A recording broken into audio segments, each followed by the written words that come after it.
Olá, boa noite, queridos amigos. Hoje, dia 15 de outubro, dia do professor, eu tô aqui para agradecer. Agradecer aos meus queridos professores, agradecer ao mestre de sempre, ao eterno mestre que se manifesta uma e outra vez na história da humanidade, e vim compartilhar o meu amor e a minha gratidão, contando para vocês, meus amigos, que já são meus amigos, aqueles que ainda vão ser meus amigos, meus alunos, um pouco dessa minha trajetória com esses mestres e professores maravilhosos, e também contando o que eu aprendi com eles, contando o que eu aprendi um pouquinho com cada um deles. É claro que o meu agradecimento começa com o meu pai e a minha mãe, e mais precisamente com a minha mãe e o meu pai, porque a nossa mãe vem primeiro, como me ensinou o meu querido professor Bert Hellinger. É nela que nós nos geramos, é nela que o óvulo nidifica nesse ventre divino. E quanta coisa nós aprendemos com a nossa mãe. Em primeiro lugar, dessa concepção, desse milagre que acontece da união de um homem e de uma mulher, do qual nós somos fruto, surge a vida no ventre de uma mulher. Essa mulher é a nossa mãe, a única mãe que nós temos, pois muitas mulheres depois nos ajudam a nos manter na vida, a cuidar dessa vida e assumem muitas vezes o papel de mãe, quando essa mãe não pode. Com a mãe nós aprendemos esse sentimento de união com toda a vida. Também aprendemos essa dimensão da totalidade, de sentirmos-nos completos. Nós somos tão pequenininhos junto à nossa mãe e ao mesmo tempo vamos crescendo junto com ela, sentindo o que ela sente, comendo o que ela come, e aprendemos com ela então esse sentimento de união e também de transcendência, porque imaginem vocês um óvulo tão miudinho no ventre da mamãe. Como é que ele pode estar se sentindo, essa criança, diante de algo tão imenso como o corpo de uma mulher? Então nós vamos aprendendo com a mãe, talvez a primeira lição mais importante para toda a vida, que é essa lição de que somos nutridos, que somos cuidados, que existe uma totalidade que nos sustenta. Mas também com a mãe nós experimentamos, como também ensinou o nosso querido professor Bert Hellinger, a separação. Pois chega uma hora em que o ventre da mamãe já está pequeno, ou seja, já não dá mais para ficar lá dentro desse conforto e nós somos forçados e junto com ela entramos dentro desse trabalho de parto e experimentamos o sentimento de separação. E depois temos que, com o nosso próprio esforço, também com a ajuda dela, ir atrás do nosso alimento, ir atrás do nosso sucesso, da nossa existência. Então, com a mãe, nós experimentamos essa dualidade, esse sentimento que às vezes é um sentimento de união, de sintonia, de completa unidade, e ao mesmo tempo esse sentimento de separação, de dor, que ao mesmo tempo nos impulsiona para algo novo. E a mãe é então a nossa primeira professora. E ela é a professora do jeito dela, como qualquer professor, né? Afinal de contas, ninguém pode ser diferente do que é. Muitas vezes nós, na nossa fantasia, queremos que a nossa mãe seja diferente, mas ela é do jeito que ela é. E aprender a amá-la com a sua humanidade, com os seus erros, com os seus acertos, é aquilo que o Bert Hellinger chamou de amar espiritualmente a nossa mãe. Então, com ela nós aprendemos também o que é o cuidado, o que é o carinho, e aprendemos com ela e depois vamos aprendendo com todas as mulheres. E já o nosso pai nos leva para o mundo, né? Basta a gente olhar as loucuras, né? Ao olhar de uma mãe como eu, que um pai faz com uma criança e joga para cima e leva para lugares que são perigosos. Então o pai, ele nos ensina o diferente, ele nos ensina a enfrentar o mundo, ele nos leva para o mundo, nos ensina o limite. Muitas vezes, né? Quando o pai não está presente, nós temos aí o Estado, nós temos a lei que nos ensina essa ordem. Então, em primeiro lugar, vem aqui o meu agradecimento ao meu pai e à minha mãe, a minha mamãe Vilma, ao meu pai Ile, que graças a Deus ainda estão vivos aqui comigo, me dando a oportunidade de aprender ainda mais com eles. E depois nessa trajetória, eu devo dizer que quando eu era criança, meu pai me lembra e eu também me lembro que eu brincava de muita coisa. Como toda criança, a gente brinca de muita coisa, mas tinha uma brincadeira que era, por assim dizer, a minha predileta. E era a brincadeira de ser professora. Pois aquilo que a gente faz quando é criança, aquilo que a gente brinca quando é criança, muitas vezes revela o nosso dom, revela o nosso talento, revela a nossa missão, a nossa vocação. Então eu tinha lá o meu quadrinho negro, eu me lembro direitinho, tinha a borda cor-de-rosa, colocava o cachorrinho, colocava a boneca, colocava o gatinho, todo mundo para ser o meu aluno, e eu adorava. Tanto que depois, mais tarde, a minha primeira profissão efetivamente foi de professora de balé clássico. Então, por isso até hoje, quando eu tô com as meninas, elas adoram quando a gente está dançando junto, eu entendo a alma feminina, e foi com essa disciplina dura, né, rígida do balé clássico, que eu me tornei pela primeira vez uma professora. E o meu contato com a escola, eu me lembro muito bem que ele começou por um desejo, uma necessidade. A escola é o mundo para uma criança, é um mundo de pessoas, é um mundo novo, é um mundo de amigos, mas só tinha uma coisa que me fazia querer ir para a escola. E o que me fazia querer ir para a escola era aprender a ler. Aprender a ler. E eu me lembro muito bem, escola para mim era igual aprender a ler. Então, minha mãe, muito carinhosa, muito perfeccionista, muito cuidadosa, me colocou na escola, arrumou todos os meus cadernos, meus livrinhos, encapou tudo direitinho, me levou no primeiro dia. No primeiro dia, eu não aprendi a ler. E eu disse para minha mãe, não volto para a escola. Aí, eu não aprendi a ler. Então, de imediato, eu tive que mudar de escola, tive que mudar de turma, e eu me lembro muito bem dessa primeira professora, uma senhora de cabelos brancos, que eu já não me lembro o nome, mas que me ensinou a ler no primeiro dia. Ou seja, foi uma professora que entendeu o mais básico, que é a gente tem que estimular o aluno naquilo que ele quer aprender. Esse desejo de aprender é o desejo de crescer, é um desejo que é inerente a toda a vida. É como se tem um bichinho lá dentro de nós, tem um desejo lá dentro de nós que quer se realizar. E com a leitura abriu-se um novo mundo para mim. E dessa escola eu não saí. Agradeço a essa primeira professora e agradeço a paciência e o carinho da mamãe de entender que tinha ali um desejo muito maior, que era um desejo de vida, um desejo de aprendizado, um desejo de crescimento. E então eu tive, claro, como professores, muitos livros. E os livros se tornaram meus amigos desde então. Eu tenho uma biblioteca, às vezes eu sou assim, quero muito um determinado assunto, então eu estudo esse assunto, aí tem uma estante, duas estantes de um determinado assunto, e quando eu fui me mudar recentemente de apartamento, aí eu pude ver como os meus interesses foram mudando através da vida, através do que eu fui aprendendo. E aprendendo de uma maneira muito livre, né? Como eu acho que deve ser o aprendizado é motivado por motivos que são externos àquele currículo escolar. Né? Algo que nós hoje em dia precisamos olhar com muito carinho, como conduzir os nossos alunos para aprender aquilo que eles realmente querem aprender, porque na verdade aquilo que a gente quer ensinar aos alunos muitas vezes não é o que eles necessitam.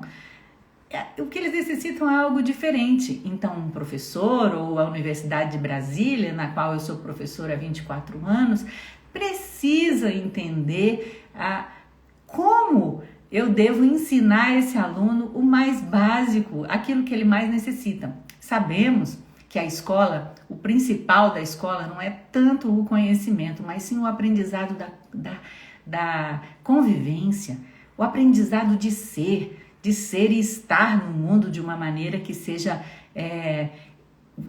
bela, que seja saudável, que seja transformadora para si e para os outros. Então, os livros me abriram universos impressionantes. E se esse bichinho que está me corroendo agora, que está me levando a fazer essa primeira live que eu estou fazendo aqui sozinha, porque geralmente eu sou convidada para fazer essas lives, se manter assim como ele está agora, eu vou apresentar aqui para vocês alguns desses livros e alguns desses ensinamentos.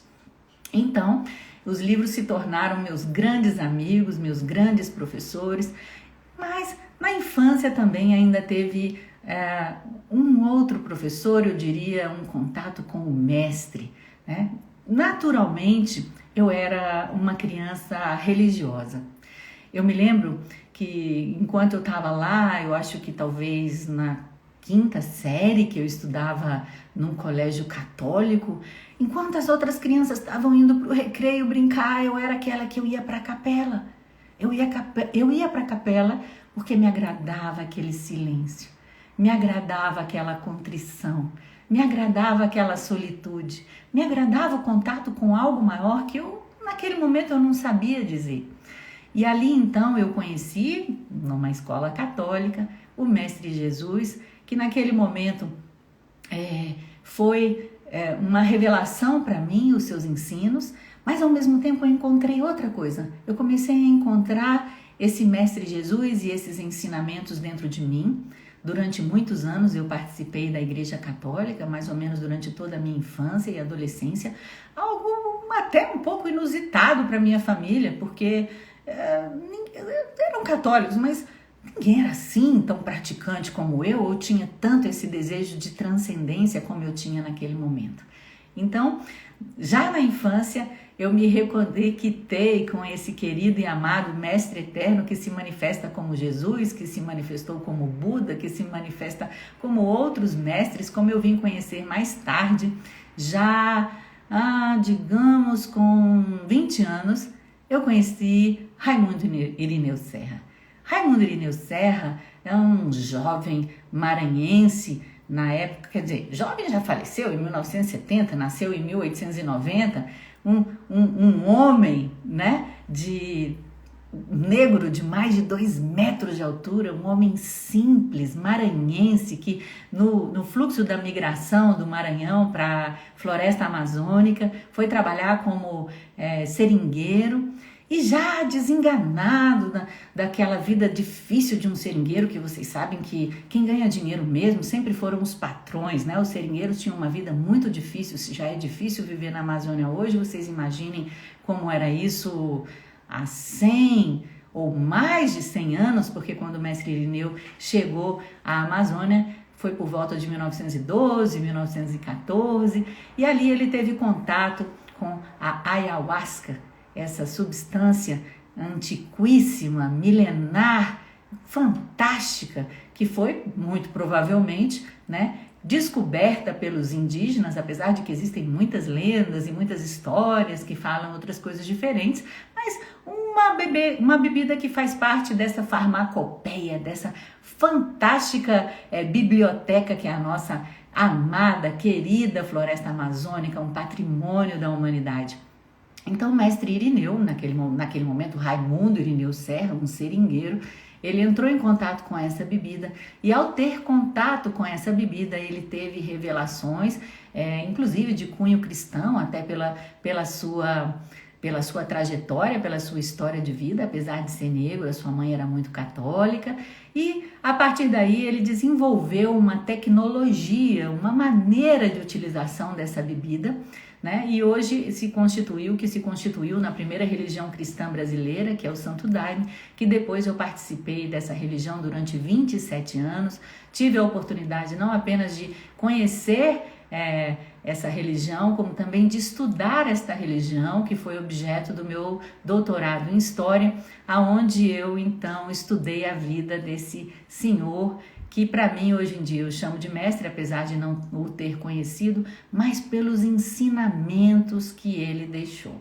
Que ele deixou ao longo de um conjunto de hinos, né, de mensagens poéticas, um inário que hoje em dia nós chamamos de cruzeiro, algumas pessoas chamam de cruzeiro universal, que traz essa mesma mensagem do Mestre Jesus e de tantos outros mestres, né, e que tocou profundamente a minha alma e que me ensinou algo muito maravilhoso, que às vezes é demonizado na nossa sociedade, mas que as plantas nos ensinam. E como disse o antropólogo Luiz Eduardo Luna, que estudou os vegetalistas ali na região andina, que são essas pessoas que utilizam as plantas, né, que aprendem com as plantas, nos deixou a ideia de que existem determinadas plantas, determinadas substâncias que podem ser chamadas de plantas professoras.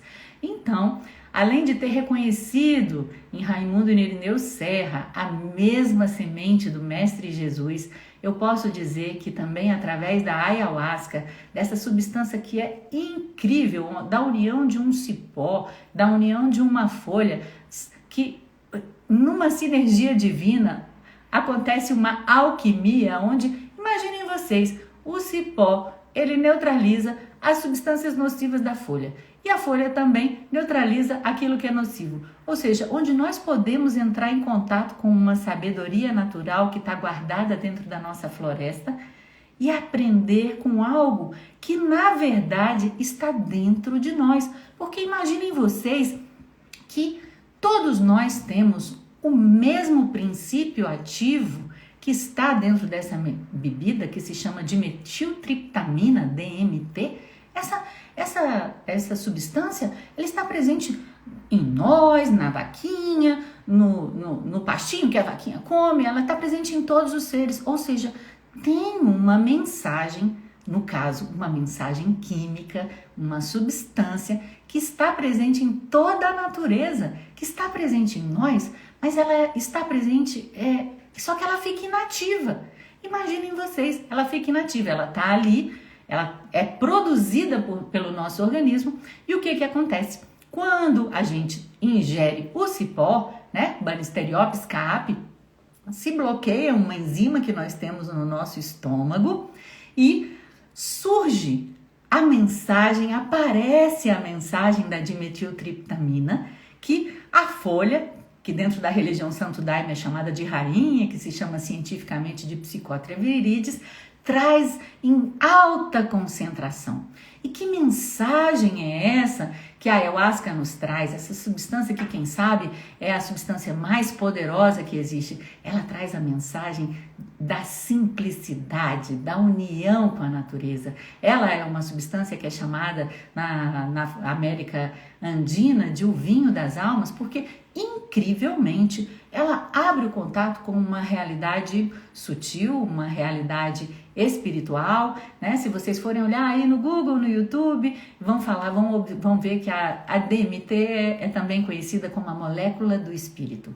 Então eu posso dizer que aprendi muito com essa sabedoria que a ayahuasca revela e também com a sabedoria que o mestre Irineu deixou numa tecnologia fantástica de como usar de maneira saudável uma planta ou duas plantas, no caso, professoras, que nos ensinam essa união com toda a natureza. E eu me lembro que a primeira vez que eu tomei ayahuasca, no caso o Santo Daime, porque eu tomei no contexto da religião, e foi no dia de hoje, por isso eu estou até contando essa história, porque foi no dia 15 de outubro de 1990 que eu tomei essa substância pela primeira vez. Eu falei o seguinte: olha, eu encontrei aquilo que era mais essencial para mim. Se eu tiver aprendido apenas isso na minha vida, já valeu a pena. E o que era? Esse aprendizado que eu tive com essa substância divina, a união e a simplicidade com toda a natureza. Então eu sou extremamente grata ao mestre Irineu, ao Raimundo Irineu Serra, que para mim representa não apenas uma reencarnação do Cristo, mas representa para mim uma reencarnação de um espírito antiquíssimo, de uma qualidade de compreensão e de experiência de estar no mundo, né? Um grau, por assim dizer, um grau crístico, né? Onde nós podemos nos perceber, isso não apenas Raimundo Irineu, Jesus ou Buda, mas cada um de nós, nós pode se perceber como, digamos assim, não Deus, mas como disse um outro professor querido, Sebastião Mota de Mello, a sua semelhança. A sua semelhança. Então, eu participei durante 27 anos do Santo Daime, escrevi um livro que, se Deus quiser, o ano que vem vai estar aí disponível para vocês e para quem tiver interesse em conhecer a vida desse homem incrível e desse professor que se chama Mestre Irineu, para aqueles que assim o consideram. E também tive outros professores maravilhosos e eu vou contando assim para vocês na sequência aqueles que são mais significativos para mim. Depois, como eu já estava entrando numa fase onde eu já começava a perceber que de uma certa maneira a religião também já me prendia um pouquinho, já os rituais já não, como é que eu poderia dizer... Eu precisava de algo mais, eu precisava de me curar de outras coisas que, quem sabe, haveria uma outra possibilidade de aprendizado em outro lugar. Então, eu fui conhecer um outro mestre, um outro professor querido, Cláudio Naranjo, que também já faleceu muito recentemente, no ano passado, médico psiquiatra chileno, esse sim, um pesquisador de diversos assuntos, uma vasta literatura. Para mim, mais culto que eu conheci em vida e ao mesmo tempo o homem mais revolucionário no sentido de que ele nos levava a uma liberdade do desejo, a uma transformação através da Gestalt terapia e também do conhecimento de outras plantas professoras dentro do contexto terapêutico e também onde eu pude aprender, assim como no Santo Daime, com os irmãos, com os amigos que eu fiz ali. Então foram muitos anos onde eu me conheci através dos conhecimentos de Cláudio Naranjo, de sua escola, a Escola Sati, do Enneagrama, um conhecimento sufi que Cláudio Naranjo trouxe para o âmbito do autoconhecimento transformador nos dias atuais. Mas a minha alma, essa sede de conhecimento que começou ali com querer ler, com querer ir para a escola, ela não parou aí. E também não era uma necessidade apenas de aprender algo, era uma necessidade de me transformar, de me conhecer. Então eu conheci aquele que eu considero nos dias de hoje que foi o meu maior professor, foi Bert Hellinger. Bert Hellinger é um filósofo, teólogo alemão, também faleceu no ano passado, no ano de 2009, e eu tive esse primeiro contato com ele através do seu trabalho, das constelações familiares, e no ano de 2006 eu tive a grata oportunidade de conhecê-lo aqui em Brasília, a sua esposa, Sophie Hellinger, uma outra professora querida que eu trago no meu coração, através, de Ramon Resino, que era, além de o organizador dos eventos de Bert Hellinger na Espanha, era também um professor da escola de Cláudio Naranjo. Então, Ramon Resino, um querido professor de Gestalt, uma das minhas especialidades, ele fez essa união dentro da minha alma, abriu a possibilidade que eu amasse igualmente a Bert Hellinger e a Cláudio Naranjo e também ao mestre Irineu, porque Ramon Resino também fazia a integração de todas essas três forças no seu trabalho psicoterapêutico. Então eu sou muito grata também a Ramon Resino, que eu considero meu padrinho dentro do campo da psicoterapia, dentro da Gestalt terapia, a Gestalt viva de Cláudio Naranjo, um caminho maravilhoso de transformação e autoconhecimento. E quando eu conheci Bert Hellinger, quando eu conheci a constelação familiar, isso foi um divisor de águas na minha vida. Da mesma maneira como algumas dessas experiências que eu contei para vocês também me transformaram grandemente. Então, a constelação, quando eu fiz uma constelação, aquilo foi muito impressionante, porque imaginem vocês, eu já fazia Gestalt, eu já fazia terapia junguiana, eu já conhecia o Enneagrama, mas uma sessão de constelação familiar transformou completamente a minha vida. Transformou completamente a minha vida e eu me lembro que nessa primeira constelação que eu participei, eu passei uma semana tremendo, literalmente tremendo. Eu falava, Jesus de Nazaré, socorro, meu Deus, o que vai acontecer comigo? Agora, o que eu fui inventar? Imaginem vocês, hein? Porque isso eu já conhecia e já participava há 16 anos do Santo Daime. E olha a força do trabalho do Bert Hellinger. E então o que eu pude perceber foi ao contrário. foi que foi acontecendo uma transformação paulatina, progressiva na minha vida, e algo muito benéfico foi acontecendo, e eu fui então estudar, porque afinal de contas eu sou professora hoje em dia, mas eu confesso para vocês que o que eu mais gosto mesmo é de ser aluna. Eu sou professora porque no final das contas chega a um determinado ponto, como uma taça que se enche de água, uma hora ela transborda. E quem não precisa dessa água do conhecimento? Quem não precisa? Então, aquele que muito quer aprender, aquele que muito estuda, tem também como obrigação ensinar.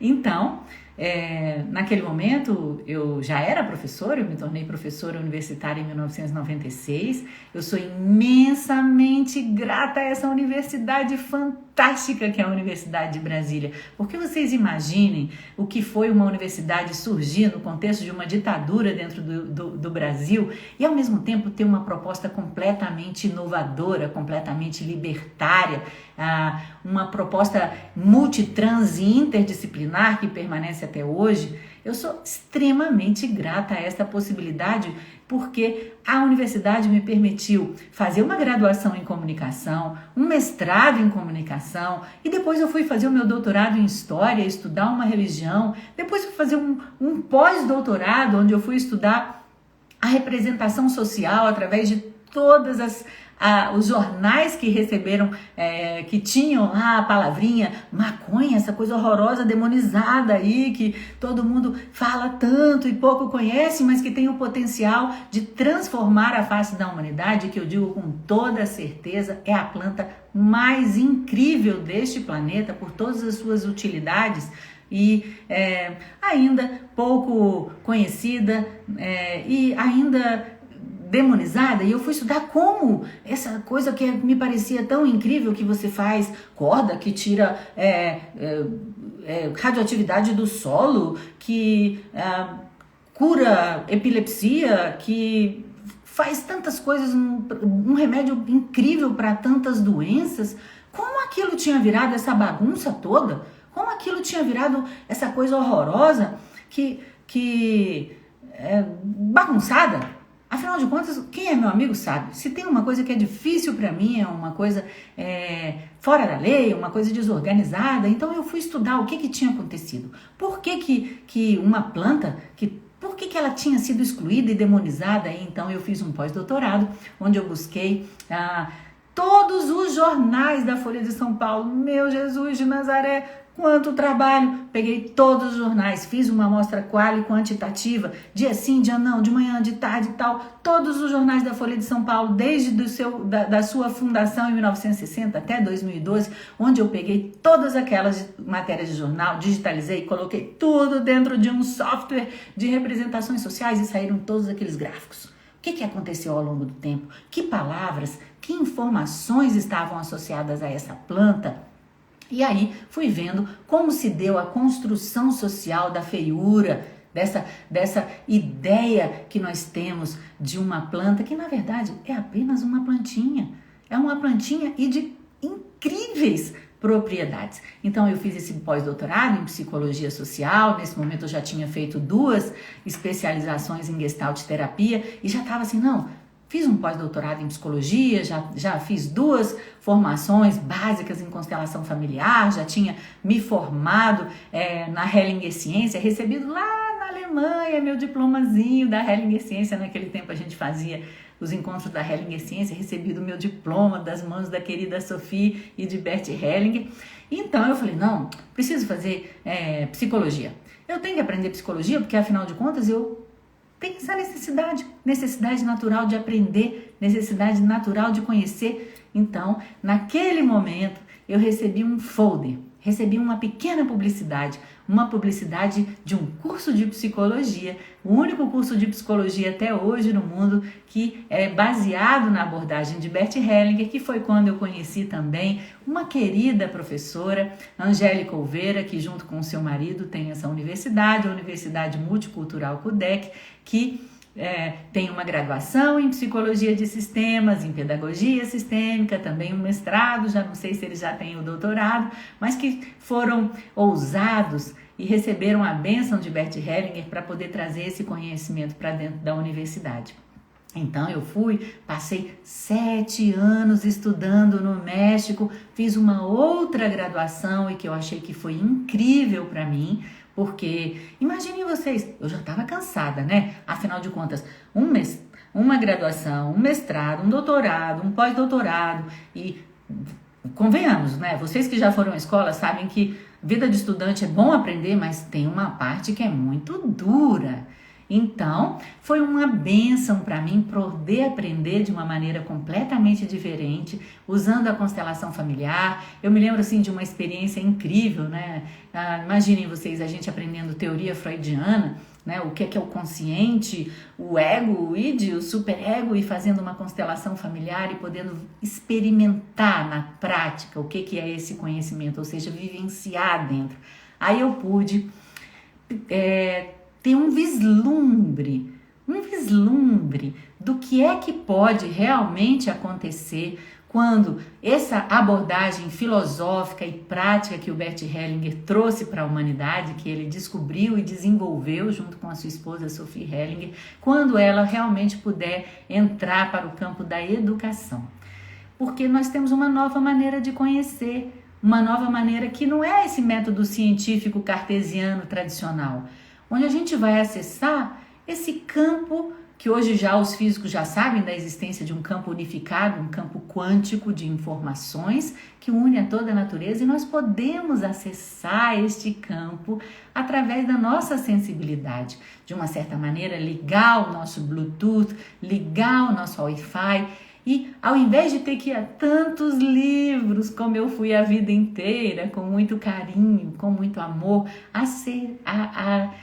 acessar um conhecimento universal. Então, foi uma experiência incrível com amigos que eu fiz em todo o mundo, porque era uma graduação semipresencial. E aí eu fiz então uma outra graduação em psicologia de sistemas e mais um mestrado. E aí então, como eu ainda estava interessada nesse assunto dessas plantas professoras, eu fui fazer toda uma revisão junto à minha querida amiga Karina Malpica, né, que foi a minha companheira na realização dessa dissertação de mestrado, dessa segunda dissertação de mestrado, onde eu fiz uma revisão de toda a história do uso de substâncias psicoativas, porque eu queria entender por que isso tinha acontecido. Da mesma maneira em que eu queria entender como uma plantinha tinha ficado com essa fama, por assim dizer, eu queria entender como a gente tinha chegado numa situação tão desorganizada dentro da sociedade. Então eu fiz toda uma revisão da literatura sobre a história do uso de psicoativos à luz da abordagem de Bert Hellinger e fui vendo então como esses princípios básicos da vida que ele descobriu, que nós conhecemos como ordens do amor, foram sendo desrespeitados. Porque quando a gente vai prestar atenção a uma sociedade tradicional, olha, quando a gente olha as sociedades indígenas, vocês acham que eles só usam ayahuasca ou tabaco? Não! Usam muitas e muitas e muitas substâncias. É uma farmacopeia incrível ao longo da história da humanidade. Eu tenho aqui um livro muito querido chamado Xamanismo e Tantrismo no Himalaia, onde a gente vai ver que essas plantas eram usadas desde sempre. E quem sabe essas plantas professoras nos ensinaram e nos ajudaram a evoluir, como dizem alguns cientistas, para adquirir uma nova humanidade, porque elas nos transformam. Isso é fato. Isso é fato. E eu fui então fiz toda essa revisão da literatura e pude observar também de que maneira esses princípios foram sendo desrespeitados e ao serem desrespeitados também trago uma proposta, né, junto com Karina, de como o respeito a esses princípios pode nos devolver um uso saudável dessas substâncias tão poderosas e tão transformadoras. Então fiz esse segundo mestrado em psicologia de sistemas e aí tudo isso que eu disse para vocês transformou a minha pessoa, transformou também a minha maneira de ser professora, Porque, como eu disse para vocês, eu sou professora desde 1996 e eu confesso, é verdade, mea culpa. Papai me disse, você dava aula para o cachorro, você dava aula para o gatinho, você dava aula para a boneca, mas dava bomba em todo mundo. Então, eu era uma professora muito dura, como até hoje eu ainda sou. Um pouquinho, né? Já melhorei muito, meus alunos sabem disso. Mas rígida com os horários, rígida com os compromissos, com os prazos, com os deveres e etc. E aí, então, através de todo esse conhecimento, eu fui me transformando. E aquilo que tinha um lado pesado, quem sabe, de ensinar, foi se transformando. E hoje eu digo que eu sou muito agradecida por ser uma professora. Uma simples professora, uma pessoa que ajuda um aluno a ler, entre aspas, como essa minha primeira professora tão querida, ou seja, que ajuda um aluno a encontrar essa delícia que existe dentro de si mesmo, de aprender a conhecer, de aprender a viver de uma outra maneira. Aprender porque a gente aprende aqui durante um tempo, convenhamos, estamos aqui durante um tempo limitado. E quando eu penso nesse tempo limitado e olho assim para a minha vida, olha, bem uns 40 anos eu fui literalmente aluna. Imaginem vocês que eu ganhei, sei lá, uns 2 anos e meio de licença da faculdade para poder estudar. Estudei, trabalhei, tive a grata oportunidade que me foi oferecida por essa universidade maravilhosa de poder seguir esse instinto, de conhecer coisas tão diferentes, tão exóticas e uni-las dentro de mim e com essa confiança nesse potencial que todos nós temos, isso frutificou. E hoje eu sou professora da Faculdade de Comunicação, da Faculdade de Publicidade, e tudo isso se reflete na qualidade do trabalho que eu faço com os meus alunos. Eu sou professora de criatividade. Olha que delícia! Sou professora de criatividade em publicidade, uma psicóloga professora de criatividade em publicidade que não ensina apenas aquelas técnicazinhas de brainstorming ou como construir conceito, o que quer que seja. Eu ensino os meus alunos a saírem da sua zona de conforto, a serem pessoas mais livres, a permitirem que esse potencial divino de criatividade, do qual eles são feitos, né? Afinal de contas, existe coisa mais criativa do que a concepção? Afinal de contas, tem lá um papai, uma mamãe, 2 seres completamente de 2, surge um. Não tem nada mais criativo. Então eu me sinto abençoada de poder fazer muitas coisas que me são muito caras, muito agradecida a cada um dos meus professores por essa oportunidade. Especialmente agradecida, hoje eu passei o dia, como todos os dias, 15 de outubro dos últimos 24 anos, muito provavelmente da minha vida, trabalhando, ensinando. E hoje foi um dia muito lindo, porque eu recebi vários obrigadas dos meus alunos, recebi um chocolatinho de uma aluna, a Adriana Vitor, que está fazendo aí um trabalho muito importante, está levando a abordagem de Bert Hellinger para o campo da assistência social. Cada vez mais eu sou procurada por esses alunos que precisam de fazer e que se sentem tocados, né? Querem fazer essa tarefa tão difícil que Bert Hellinger nem quis que fosse feita, que é levar esse conhecimento para dentro da academia, essa abordagem da filosofia das constelações familiares. Então eu sou muito agradecida aos meus alunos porque eles são aqueles professores que me mantêm sempre renovada. Afinal de contas, vocês imaginam, olha que bênção que tem um professor. A cada ano vem uma nova turma, a cada semestre vem uma nova turma, e é tão gostoso a gente aprender com os mais jovens, né? Como ensinou a querida professora Angélica Oliveira, existe uma inteligência transgeracional. Então, nós como professores aprendemos com as gerações que estão chegando. Olha que maravilha! A gente aprende com essas gerações, a gente aprende com os jovens. E eu nem sei por que eu não fui professora de criança, entendeu? Porque eles para mim são os top 10, né? Porque são criativos, são divertidos e também nos levam no limite, muitas vezes, né? Então, eu tô aqui nesse dia de hoje para agradecer a esses queridos professores, agradecer ao Mestre Eterno, que se manifesta como Buda, que se manifesta como Jesus, como o Mestre Irineu, como esse Divino Espírito Santo, como essa alma que nos une, essa força que está em todas as nossas células. Quem sabe que tem ali na DMT uma mensagem importante para nos trazer. Então eu vim aqui compartilhar com vocês algo que, quem sabe, eu em outro momento não tenha compartilhado, ou que talvez poucos de vocês saibam sobre mim, na esperança de que isso possa ser útil para vocês, que todos vocês possam agradecer também a esses professores, entender a dificuldade que é ser um professor, né? Imagina, um pai e uma mãe cuidam de 1, 2, 3, 4, hoje em dia muito pouco além disso, mas um professor tem 30 para cuidar, 50 para cuidar, às vezes na universidade 100 numa turma de cálculo.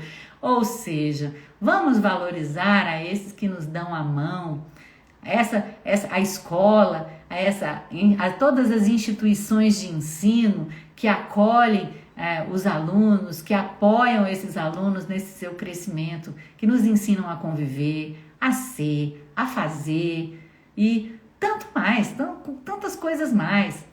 Hoje em dia, eu continuo sendo professora da Faculdade de Comunicação e porque a educação está muito dodói e os alunos também, de uma certa maneira, nós como professores estamos, chegou num limite. O problema de saúde mental, chegou num limite o problema de relacionamento dentro da universidade. No ano passado, coincidência ou não, no dia em que eu fiquei sabendo da morte do Bert Hellinger, no dia seguinte ao seu falecimento, na verdade, era a posse da minha querida professora e amiga Dione Moura de Oliveira, hoje em dia diretora da Faculdade de Comunicação, e ela, quando estava na posse, na cerimônia de posse dela dentro da reitoria, lá com toda a imprensa e todos os comitês científicos, CAPES, CNPq, quando a gente olha pela janela, o que nós encontramos? Um aluno havia se suicidado, enforcado numa árvore. Como pode? Existe uma dor maior do que essa? Não existe nada mais difícil. E, apesar de não ser divulgado, essa é uma dura realidade. É uma dura realidade que tem a ver com a nossa sociedade, que tem a ver com o nosso sistema de ensino, que tem a ver também com o método científico cartesiano, que é tão extenuante muitas vezes. Então, a partir desse acontecimento, houve uma abertura dentro da universidade, dentro da Faculdade de Comunicação, muito em função também da abertura da professora Dione Moura. E hoje em dia, eu estou dando pela primeira vez, quem sabe no Brasil, uma disciplina de graduação que a querida Sophie Hellinger me permitiu que chamasse de Fundamentos da Hellinger Ciência, trazendo essa abordagem do Bert Hellinger para os meus alunos de graduação. Então, lentamente a universidade vai se abrindo para um conhecimento que tem o potencial de transformar a nossa maneira de conhecer, transformar a nossa maneira de nos relacionar. Então, sigo fazendo essa missão. Agora os alunos estão aí me pedindo para que eu faça também uma formação que ensine o que eu sei em relação à constelação familiar e à abordagem de Bert Hellinger. E eu vou seguindo com carinho, com amor, com gratidão, dando a minha contribuição.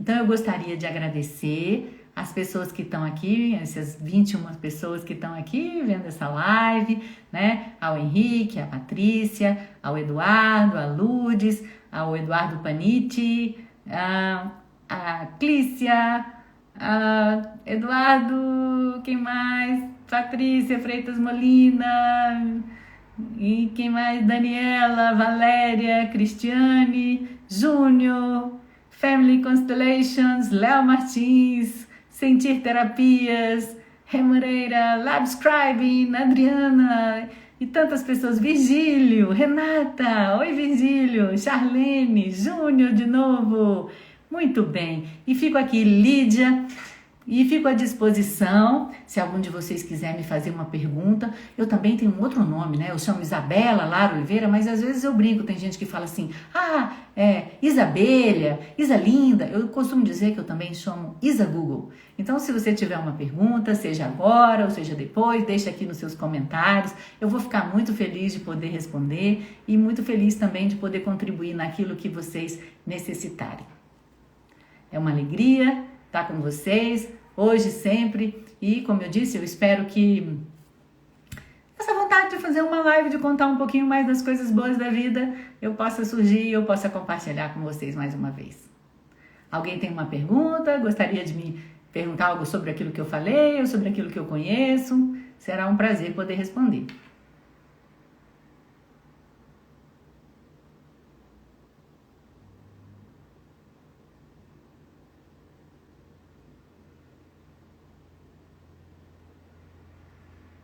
Ótimo! Todo mundo aqui me agradecendo e eu peço que vocês não agradeçam a mim, que agradeçam aqui a quem me trouxe, a quem nos trouxe aqui a essa vida. Agradeçam aos seus professores, agradeçam aos seus pais, agradeçam a essa sabedoria que cada um traz dentro de si. E eu gostaria de encerrar essa live de hoje, porque eu adoro histórias e Bert Hellinger nos conta histórias maravilhosas e ele tem várias histórias sobre mestres, né? E ele diz assim, vou trazer uma para vocês. Ele diz assim, uma história que tá no livro A Fonte Não Precisa Perguntar Pelo Caminho, né? Citando também aqui a fonte, né? E a história é assim. Uma história na qual um discípulo pergunta a seu mestre pela liberdade. Descreve o que aconteceu da seguinte maneira. O mestre disse: algumas pessoas acham que são elas que procuram a verdade de suas almas. Contudo, é a grande alma que pensa e procura através delas. Como a natureza, ela pode permitir-se muitos erros porque está sempre sem esforço substituindo os falsos jogadores por novos. Mas aquele que a deixa pensar concede, às vezes, um pouco de espaço. E como um rio que carrega o nadador, que se deixa levar, ela o carrega também com sua força a novas margens.